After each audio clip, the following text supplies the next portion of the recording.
Hi, welcome to Mood Food with Melissa. I'm Melissa and I'm so excited to be sharing one of my favorite recipes with you. Today we're going to be making my steamed rainbow cafe bowl. It is a nutrient-dense bowl loaded with plant-based ingredients, and it's one of my favorite things to make at home. It's very simple to make, and we have most of the ingredients already prepared here, but I'm going to walk you through one of the trickier ingredients, which is our fennel. The fennel looks like this to start, but we're gonna wanna dice it down so it looks more similar to our beets. So I'll show you how we can get that done. You just start by removing the stemmy part on top, and now you're left with the bulb here, which you can just cut into halves. And then once you have your halves here, you can do this a couple of ways. You can just continue to chop it kind of normally, or I like to do this little trick where I slice into it here, creating about a 1/4 inch slice, and then I like to go through the rest of it and also add 1/4 inch slices in the opposite direction. So then I'm left with these sticks that are still attached to the bottom. So then when I want to get my dice, all I have to do is run my knife over that quickly, and you can see it just falls out in a dice, so it makes things nice and easy. But if that feels intimidating to you, you can easily just go ahead and remove the bulb here. For this particular recipe, it doesn't matter incredibly what the size of these are. You'll just want them nice and small so that this kale, we're going to steam everything together. So when we cook the vegetables here with the kale, we don't want the kale to overcook by the time these cook through. We want a nice little al dente crunch to these, but we don't want them to be completely raw still. So you're really just going for nice small pieces that can easily be steamed with the kale. Less than 1/2 inch, I think you should be fine, but you don't have to worry too much about them being exact with the size. So the fennel's all set to go into the pot, and in our pot, I already have about 1 pound of chopped kale.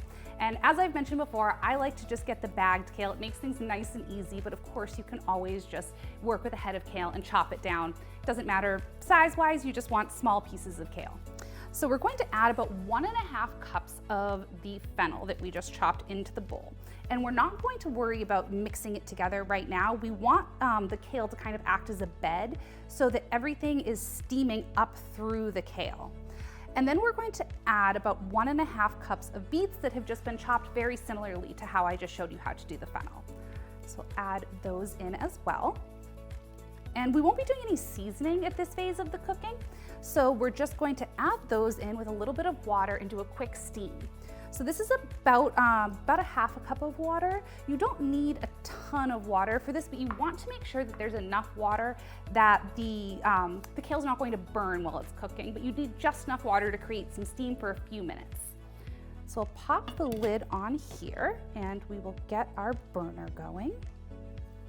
All right, so we've got all of our ingredients in the pot here. We have our kale, our fennel, and our beets, and a little bit of water as well to create that steaming effect. And we're just going to let this cook until everything starts to sink down about halfway. We're gonna kind of play this by ear, and we're gonna have to have a conversation with our food here to see when it's ready, but we're looking for it to reduce by approximately about half. You'll know that it's gone too long if the kale starts to lose its bright, vibrant color. So just keep that in mind.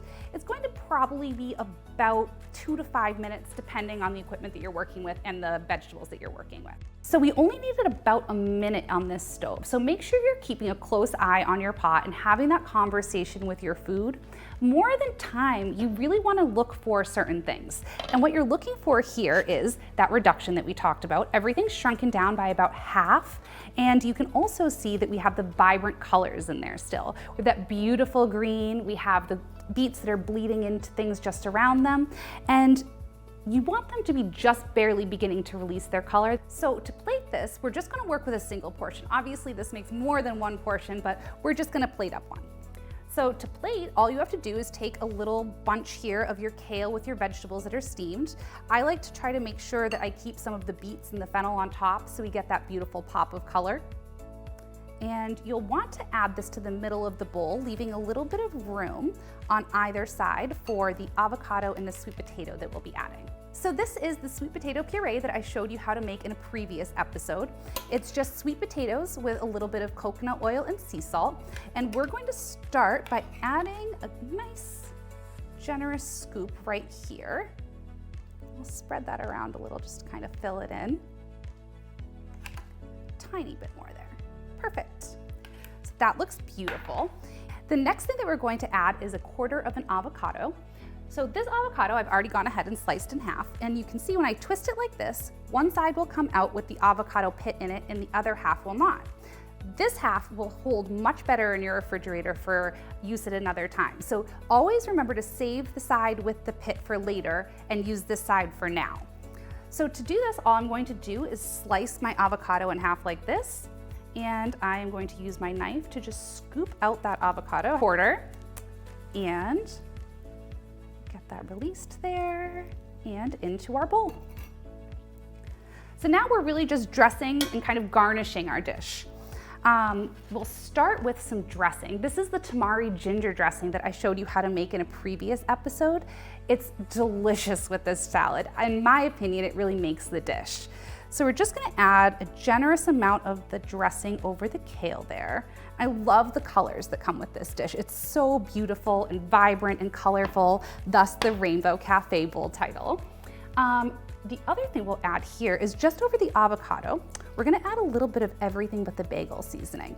And this is going to give us a nice little crunch factor as well as just some more color in the dish. And flavor, of course.